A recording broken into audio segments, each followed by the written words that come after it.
जय हिंद साथियों, एक बार फिर आप सबका जेपी परिवार में बहुत बहुत स्वागत है। आज फिर मैं आपके साथ बना हूँ यूट्यूब परिवार के साथ। इसके पहले वाली क्लासेस में हमने डिस्कस कर रहे थे टोपोग्राफी के बारे में, तो आज फिर चलेगी आपकी टोपोग्राफी। इसके पहले वाली क्लासेस में हमने डिस्कस कर चुका है टोपोग्राफी के अंतर्गत। देखिए स्थला आकृति, स्थला आकृति में हमने पढ़ चुका है कि अंडर वाटर के बाद अब हम पढ़ेंगे हिमनद, क्या ग्लेशियर के बारे में। अंडर वाटर मैंने पढ़ा चुका है, समुद्रीय पढ़ा चुका है, सी वाटर पढ़ा चुका है और रिवर पढ़ा चुका है, जो कि 3 हो चुके हैं।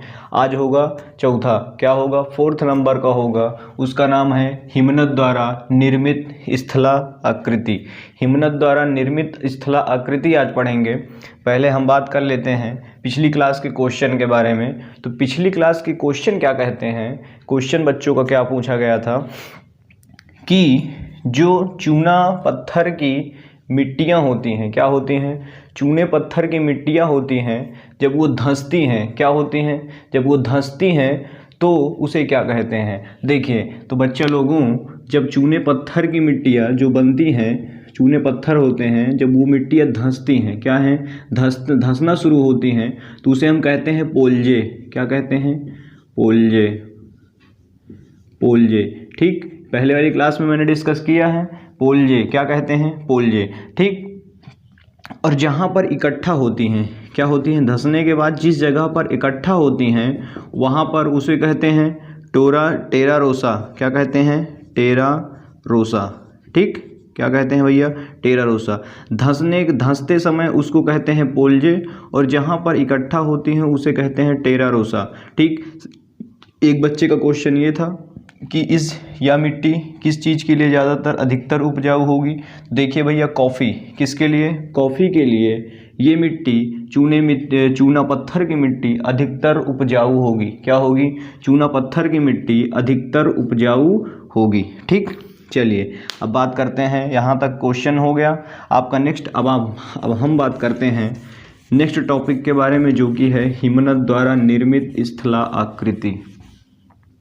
क्या है? हिमनद द्वारा, बच्चा लोग यहाँ दिख रहा है हिमनद द्वारा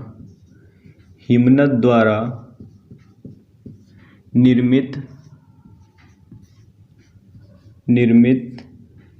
स्थलाकृति।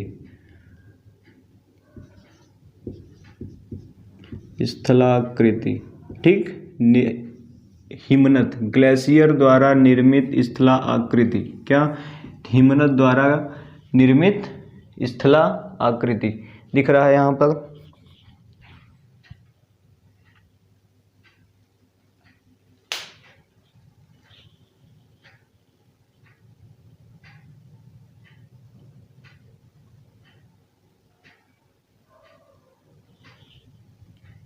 चलिए, दिख रहा होगा भैया। तो हिमनद द्वारा निर्मित स्थला आकृति क्या कहते हैं? हिमनद द्वारा निर्मित स्थला आकृति के बारे में पहले हम बात कर लें। हिमनद जो हिमालय पर, क्या? हिमनद जो ग्लेशियर में स्थला आकृति बनती हैं, जो ऊबड़ खाबड़ बनते हैं, उसे ही हम कहते हैं हिमनद द्वारा निर्मित स्थला आकृति। जो ग्लेशियर में, जो बर्फ़ में बनती हैं, क्या बनती हैं? जो बर्फ़ में ऊबड़ खाबड़ बने रहते हैं, उसी के बारे में हम आज चर्चा करेंगे। तो बेहतरीन टॉपिक हो सकता है। यूपी टेट, सुपर टेट जितने बच्चे तैयारी कर रहे हैं उनके लिए बहुत खास हो सकता है, यूपीएसआई वगैरह सबके लिए। तो आप क्लास में पढ़ने देखिए, पिछली वाली क्लास भी देख लीजिए। पिछली वाली क्लासेस में मैंने एस्ट्रोनॉमी के बारे में चर्चा कर चुका है, जो कि बेहतरीन टॉपिक है। उसको पढ़ना भी आपको चाहिए और पढ़ना ज़रूर चाहिए। ठीक, चलिए हम बात करते हैं आगे हिमनद के बारे में। तो बच्चों, चाहे क्लास को पूरी देखिएगा, चैनल को लाइक और सब्सक्राइब करना मत भूलिएगा। चलिए देखिए, हिमनद में पहले बात करते हैं किस प्रकार की ये घाटी बनाता है। क्या बनाता है? किस प्रकार की ये घाटी बनाता है? रिवर वैली में हमने पढ़ा था। रिवर में क्या पढ़ा था? रिवर में हमने ये पढ़ा था कि रिवर हमेशा वी घाटी बनाती है। क्या? वी आकार की घाटी बनाती है। किस प्रकार की? वी आकार की घाटी बनाती है। लेकिन यहाँ पर होता क्या है, बर्फ़ में हमेशा बर्फ में हमेशा यू आकार की घाटी बनती है। क्या बनती है? बर्फ में हमेशा यू आकार की घाटी बनती है। ठीक, देखिए पहले लिख लेते हैं फिर समझा रहा हूँ। यू आकार घाटी। क्या? यू आकार की घाटी, कुछ भी लिख लीजिए। यू आकार घाटी, यू आकार की घाटी, यू आकार की घाटी, यू आकार की घाटी। यू शेप वैली, क्या हो गया? U shape valley. देखिए वी शेप वैली कब बनती है? वी शेप वैली हमारी रिवर में बनती है, लेकिन बर्फों में यू शेप की वैली बनती है। देखिए यहाँ पर क्या होता है, ये जो वी शेप बनता है यहाँ पर बर्फ भरने के कारण यह यू शेप धारण कर लेता है। क्या कर लेता है? यू शेप धारण कर लेता है। देखिए यहाँ पर जब बर्फबारी होगी, जब बर्फ़ पड़ेंगी तो क्या होता है कि इनको सब में बिचवा में यहाँ पे बर्फ़ भर जाती है, इस जगह पर बर्फ़ भर जाती है, तो ये एक प्रकार से यू का शेप बना लेता है। क्या बना लेता है? यू का शेप बना लेता है। ठीक, तो इसी को कहते हैं कि यह यू आकार वैली है। क्या? यू आकार की घाटी है। ठीक, यहाँ तक समझ में आया? पेपर में पूछा जाएगा कि यू आकार की घाटी कहाँ बनती है? यू आकार की घाटी बर्फ में बनती है। कहाँ बनती है? हिमनद में बनती है। कहीं भी कुछ भी देगा बर्फ से रिलेटेड होगा, वही होगा आपका आंसर। तो क्या हो जाएगा? यू आकार की घाटी बर्फ में हिमनद में बनती है। कहाँ बनती है? हिमनद में बनती है। समझ में आ गया? दूसरा बात करते हैं। दूसरी है आपकी लटकती हुई घाटी। अक्सर पूछा जाता है लटकती हुई घाटी, लटकती घाटी, लटकती घाटी, लटकती घाटी क्या है? देखिए लटकती घाटी दूसरा टॉपिक है आपका, दूसरे में है आपका लटकती हुई घाटी, इसी में है। देखिए लटकती हुई घाटी क्या होती है?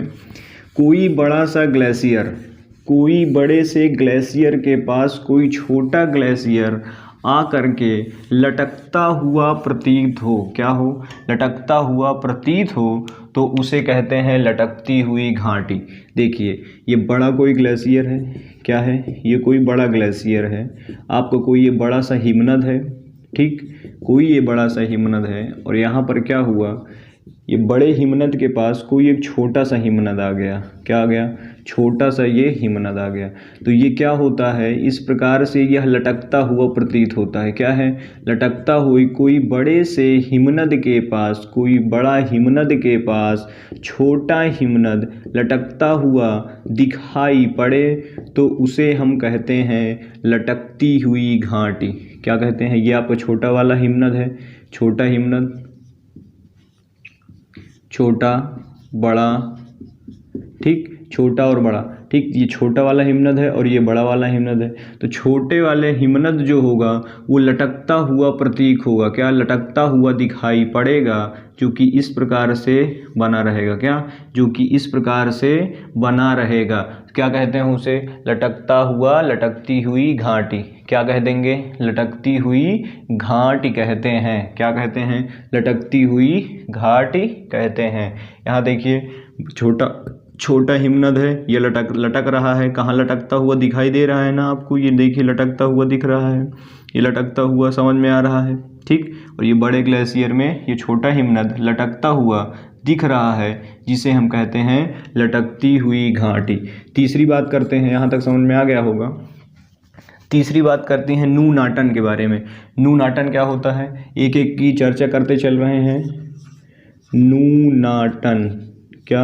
नूनाटन। देखिए नूनाटन क्या होता है? यही जो छोटा वाला ग्लेशियर है, क्या है? छोटा वाला ये जो हिमनद है, ये इस बड़े हिमनद में प्रवेश कर जाता है। क्या होता है? बड़े हिमनद में प्रवेश कर जाता है। देखिए ये यहाँ है, अभी लटक रहा है, अब ये अंदर की ओर प्रवेश कर जाएगा, तो इसका रूप इस प्रकार हो जाएगा। किस प्रकार हो जाएगा? देखिए ये एक प्रकार से इस तरह का प्रतीत होने लगेगा। मतलब क्या होगा? छोटा वाला ग्लेशियर बड़े ग्लेशियर के अंदर प्रवेश कर गया, उसे ही हम कहते हैं क्या? नूनाटन। क्या कहते हैं? बड़े ग्लेशियर के अंदर दिखता हुआ प्रतीत हो कि ये छोटा वाला ग्लेशियर था, अब ये बड़े ग्लेशियर के अंदर चला गया है, तो उसे हम कहते हैं नूनाटन। ये आपका बड़ा ग्लेशियर है और ये छोटा है, तो ये क्या होगा, ये खिसकते खिसकते कुछ हजारों सालों बाद ये होगा क्या कि एक अंदर चला आएगा, तो उसे हम कह देंगे नूनाटन। क्या कहते हैं, नूनाटन। ठीक, समझ में आ गया।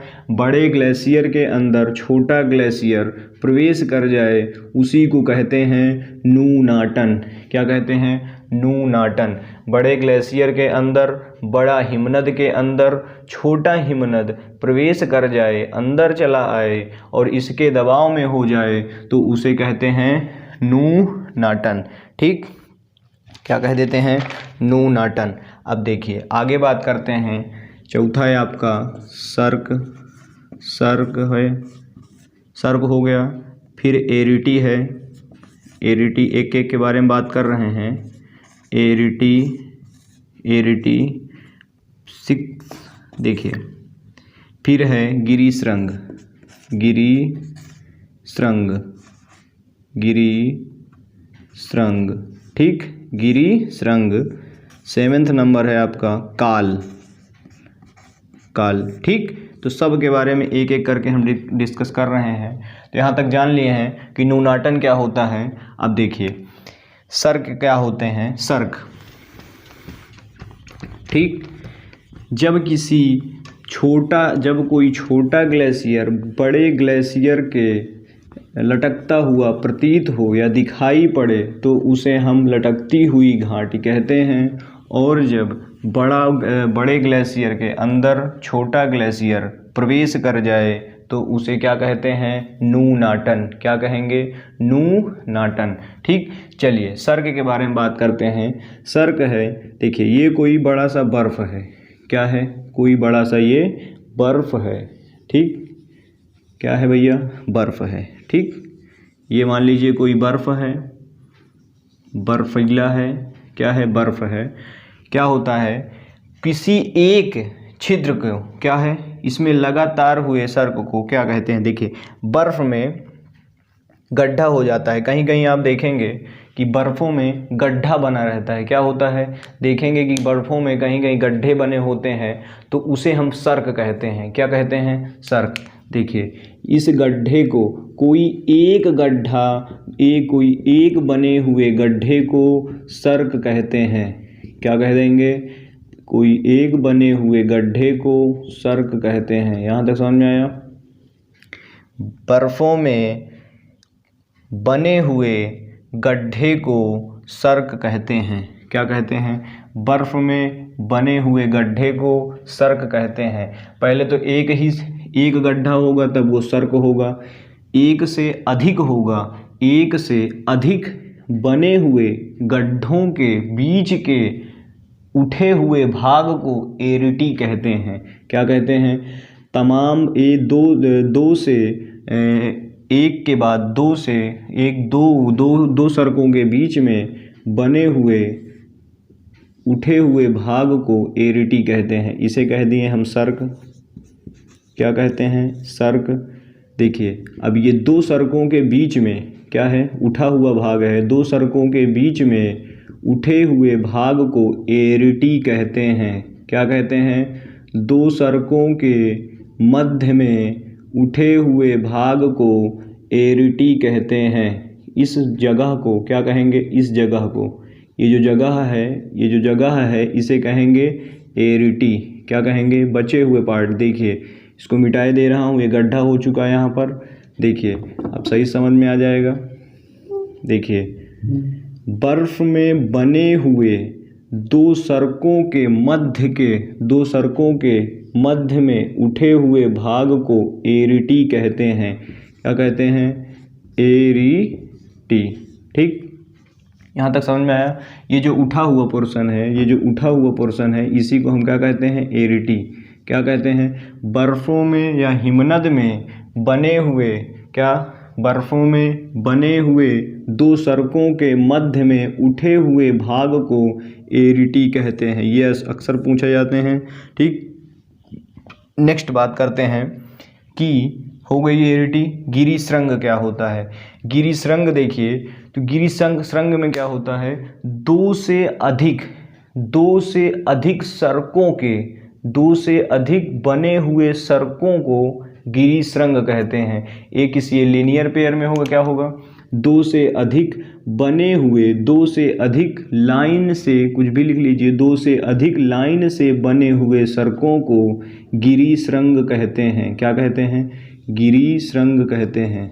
ठीक, इसमें बीच में होगा, इसके पार्ट में बीच में देखिए, दो से अधिक बने हुए सड़क के उठे हुए बचे हुए पार्ट को हम क्या कह देते हैं? देखिए गड्ढा हो चुका है यहाँ पर, ये किस फॉर्म में हो गया, ये देखिए ये उठा हुआ भाग है, इसी को हम कहते हैं क्या? गिरिशृंग। दो से अधिक क्या हो जाएगा? दो से अधिक बने हुए गड्ढे के बीच में उठे हुए पार्ट को, उठी हुई जगह को गिरिशृंग कहते हैं। क्या कहते हैं? गिरिशृंग कहते हैं। ठीक, किसी बर्फ में दो से अधिक बने हुए, देखिए इसे हम क्या कह देंगे? गिरिशृंग। ठीक, ये जो उठा हुआ पार्ट है, दो सुरंगों के मध्य में जो उठा हुआ पार्ट है, इसे ही हम कहते हैं गिरिशृंग। बर्फों में दो से अधिक बने हुए सड़कों के मध्य में, दो से अधिक बने हुए सड़कों के मध्य में उठे हुए पार्ट को गिरिशृंग कहते हैं। क्या कहते हैं? जब कोई एक गड्ढा होगा उसे कहेंगे सड़क, दो गड्ढे होंगे, उसका बीच का जो पार्ट होगा, जो उसके बीच की जगह होगी, उसे हम कहेंगे एरिटी। और जब दो से अधिक गड्ढे होंगे, उसके बीच में उठे हुए पार्ट को कहते हैं गिरिशृंग। ठीक, ये सारी घटनाएं आपके बर्फ़ में होती हैं। ये आपका बर्फ़ है, ये बर्फ़ में ही आपकी सारी घटनाएं होती हैं।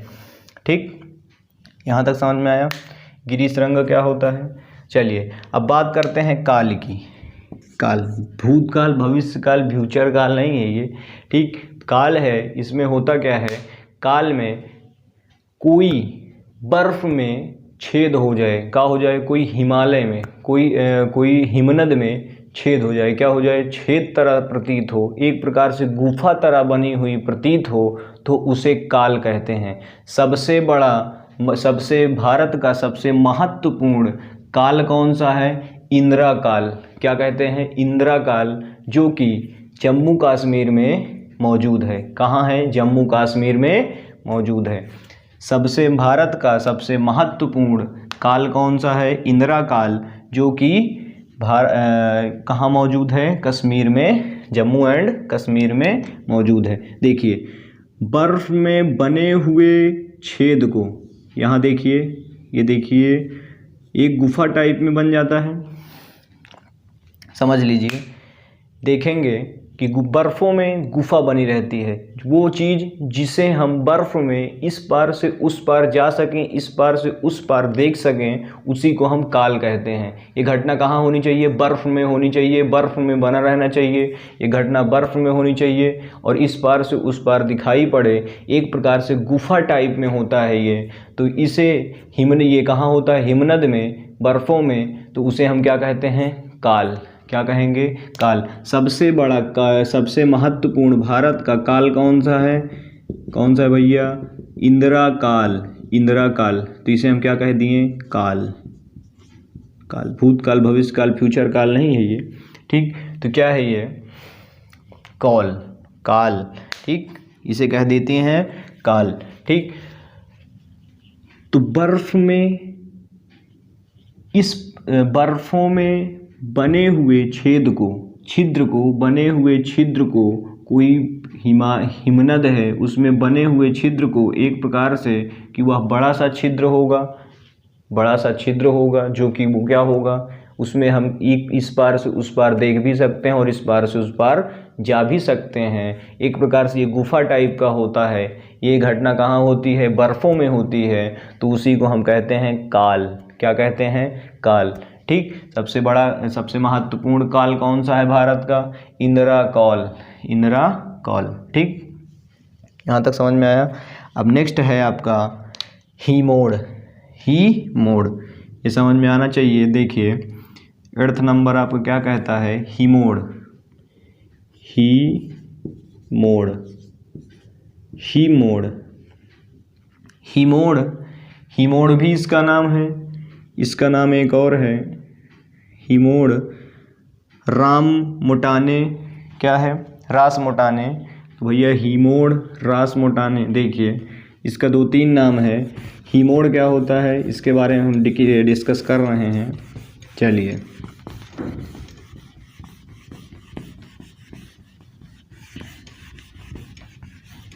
देखिए, ही मोड़ हो गया रास मोटाने, रास मोटाने, रास मोटाने भाई दूसरा नाम इनका है। और तीसरा नाम हो गया मोरेन, जो कि पेपर में ज़्यादा पूछा जाता है, मोरेन, ठीक। ही मोड़, रास मोटाने, मोरेन, ये होते हैं एक ही। बर्फ़ों में, हिमनद में, कोई पहाड़ी में बर्फ़ों द्वारा ढकी हुई चादरों को हम कहते हैं ही मोड़ या रास मोटाने या मोरेन। मोरेन अगले बार पूछा गया था, तो समझ लीजिए बर्फ़ों द्वारा किसी पर्वत पर ढकी हुई चादरों को हम क्या कहते हैं? बर्फ़ की होनी चाहिए, क्या होनी चाहिए? चादर होनी चाहिए, बर्फ़ की चादर होनी चाहिए, ओढ़ने वाली नहीं होनी चाहिए, बर्फ़ की चादर होनी चाहिए। वो कहाँ होनी चाहिए? ढके रहे, किसको? जो भी पर्वत है, कोई भी है, उसको ढकी रहने चाहिए, तो उसे कहते हैं ही मोड़ या रास मोटाने या मोरेन। बर्फ़ों द्वारा बर्फ़ की चादर को, बर्फ़ की चादर होनी चाहिए, ढकी होनी चाहिए, कुछ भी क्या ढका होना चाहिए? पर्वत ढका होना चाहिए, ठीक। तो उसे हम कहते हैं ही मोड़। यहाँ तक समझ में आया? कोई बर्फ़ों की चादर होनी चाहिए, बस हो गया। और वो ढके रहे किसी पर्वतीय एरिया को या पर्वतों को, ठीक।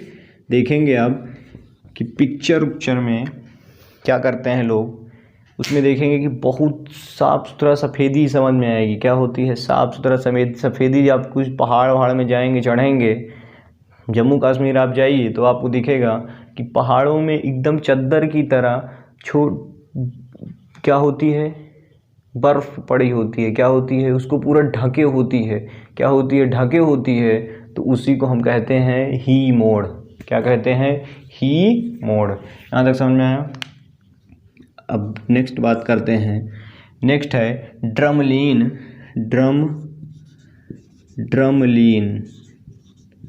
ड्रमलीन और उसके बाद एस्कर।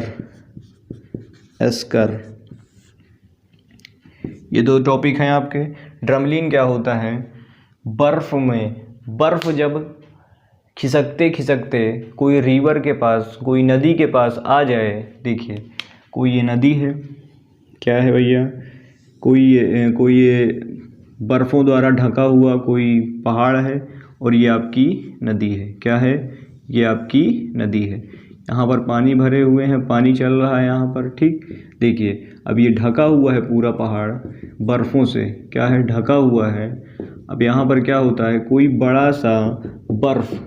बड़ा सा बर्फ़ जब पानी में उतरे, कहाँ उतरे? पानी में उतरे, और वो क्या होना चाहिए? धीरे धीरे क्या होना चाहिए? जब पानी में उतर जाए तो वो जब उल्टी नाव की तरह सेब ले, उल्टे नाव की तरह प्रतीत होने लगे, उल्टी नाव की तरह हो जाए। इसमें होता क्या है?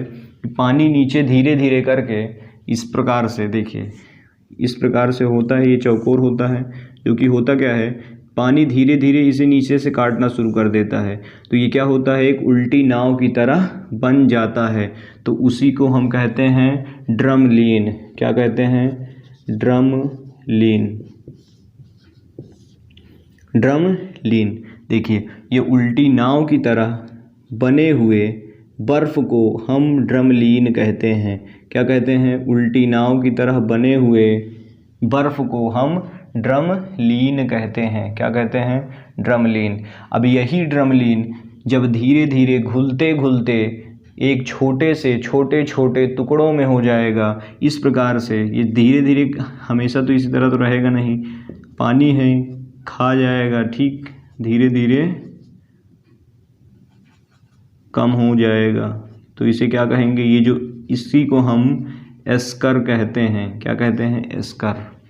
छोटे छोटे टुकड़ों में होने के बाद ये क्या हो जाएगा, एस्कर, एस्कर, ठीक।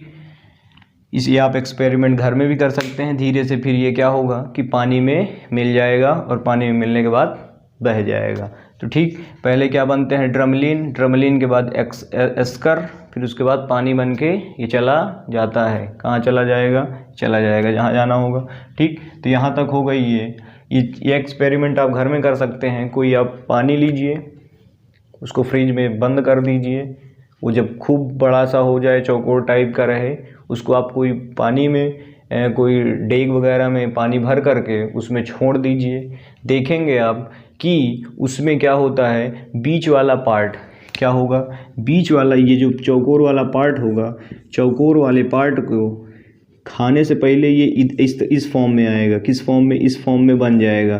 तो ये एक प्रकार से क्या हो जाएगा, उल्टी नाव की तरह ये बन जाएगा।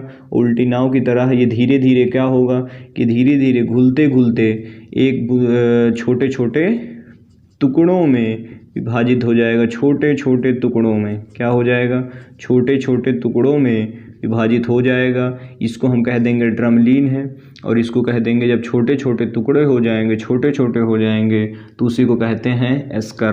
क्या कह देंगे, एस्कर, ठीक। तो यहीं तक है आपका हिमनद, हिमनद द्वारा निर्मित स्थलाकृति खत्म। क्या है, हिमनद द्वारा निर्मित स्थलाकृति खत्म। नेक्स्ट में है आपका विंड पढ़ाऊंगा। विंड के बारे में संबंध जो आपके बचे हुए हैं उनके बारे में टॉपिक बात करेंगे। तो ये आपकी टॉपिक खत्म। यू आकार की घाटी कहाँ बनाई जाती है, यू आकार की घाटी ग्लेशियर में, हिमनद में बनती है। कहाँ बनती है, हिमनद में बनती है। लटकती हुई घाटी, लटकती हुई, जब कोई बड़ा ग्लेशियर, जब कोई बड़ा ग्लेशियर छोटे छोटे ग्लेशियर के पास, जब कोई छोटा ग्लेशियर बड़े ग्लेशियर के पास पहुंचा हो और क्या हो, वो लटकता हुआ प्रतीत हो, लटकता हुआ दिखाई पड़े, तो उसे कहते हैं लटकती हुई घाटी। और जब वो छोटा ग्लेशियर बड़े ग्लेशियर के अंदर प्रवेश कर जाए तो उसे कहते हैं नूनाटन। और कोई बर्फ़ में एक बने हुए एक गड्ढे को हम सर्क कहते हैं। बर्फ़ में बने हुए एक गड्ढे को हम सर्क कहते हैं। तमाम गड्ढों को, दो गड्ढों को एरिटी, दो गड्ढों को बीच के, दो गड्ढे के बीच के पार्ट को, दो गड्ढे के बीच के पार्ट को हम एरिटी कहते हैं। और तमाम गड्ढे बन गए, उनके बीच वाले पार्ट को हम गिरिशृंग कहते हैं। क्या, बचे हुए उठे हुए पार्ट को हम गिरिशृंग कहते हैं।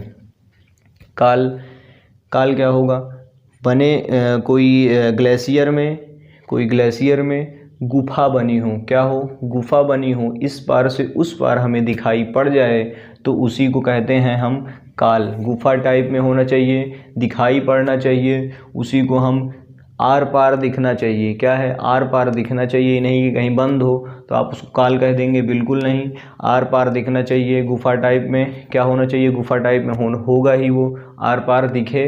सबसे महत्वपूर्ण का कौन सा काल है भारत का, इंदिरा कौल। कौन सा है, इंदिरा कौल सबसे महत्वपूर्ण भारत का कौल है, जो कि जम्मू कश्मीर में मौजूद है।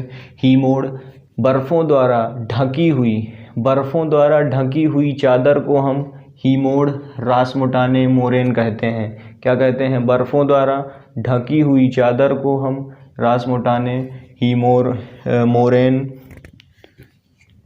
कहते हैं। क्या कहते हैं, ड्रमलीन, कोई बड़े से, कोई बड़ा सा क्या होना चाहिए, कोई बड़ा सा ग्लेशियर खिसकते खिसकते खिसकते खिसकते कहाँ पहुँच जाए, वो पानी में पहुँच जाए। पानी में पहुँचने के बाद क्या हो, पानी में पहुँचने के बाद वो जो बर्फ़ होगा, बर्फ़ का वो जा कर के पानी में गिरे। आप देखेंगे कि बर्फ़ जब पानी में गिरेगा तो उसमें क्या होता है, धीरे धीरे वो करके नीचे का पोर्शन खाना शुरू कर देगा। पानी नीचे का बर्फ़ का पिघलना शुरू हो जाएगा। तो पिघलने के बाद वो क्या हो जाएगा, उसको कहते हैं हम ड्रमलीन। क्या कहते हैं, ट्रमलीन। जब वही बर्फ़ छोटे छोटे टुकड़ों में विभाजित हो करके पानी बनते बनते जब छोटे छोटे टुकड़ों में हो जाएगा तो उसी को हम कहते हैं एस्कर।